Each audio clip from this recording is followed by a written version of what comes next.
নমস্কার, শুভ সকাল। আজ ২৬শে মার্চ বৃহস্পতিবার। পঞ্জিকা অনুসারে আজ চৈত্র শুক্লা অষ্টমী তিথি। কর্কট, সিংহ ও কন্যা রাশির জাতকদের ভাগ্যে আজ কি আছে জেনে নিন।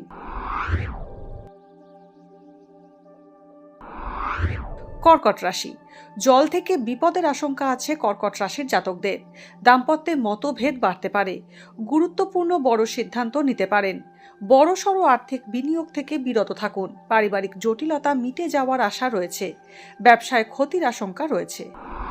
সিংহ রাশি, আজ কোনো মাঙ্গলিক অনুষ্ঠানে সামিল হতে পারেন। দাম্পত্যে মতভেদ বাড়বে। ব্যবসায় অতিরিক্ত বিনিয়োগ করা থেকে বিরত থাকুন। বন্ধুর সাহায্যে বিপদ থেকে রক্ষা পাবেন। দীর্ঘদিনের আটকে থাকা কাজের সমাধান হওয়ার সম্ভাবনা রয়েছে। আইনি জটিলতা বাড়তে পারে। কন্যা রাশি, আজ কর্মক্ষেত্রে কাজের চাপ বাড়বে। বহুমূত্র বা স্ত্রীরোগের প্রকোপ বাড়তে পারে। ব্যবসা লাভজনক হবে। অবিবাহিতদের বিয়ের কথা পাকা হতে পারে। সন্তান লাভের যোগ রয়েছে। যানবাহন থেকে বিপদের আশঙ্কা রয়েছে কন্যা রাশির জাতকদের। ভাগ্যে কি আছে, দিন কেমন কাটবে, জানার ইচ্ছে সবার মনেই।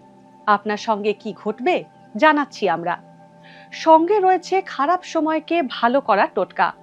ঘরের কোথায় কি রাখবেন, বাস্তু কি বলছে, কি রহস্য হাতের রেখায়। এই সব উত্তরের পাশাপাশি নিজের সংস্কৃতি, পুরাণ ও ঐতিহ্যকে জানুন আরো কাছ থেকে। চোখ রাখুন এই সময় অনলাইনের অ্যাস্ট্রো পেজে।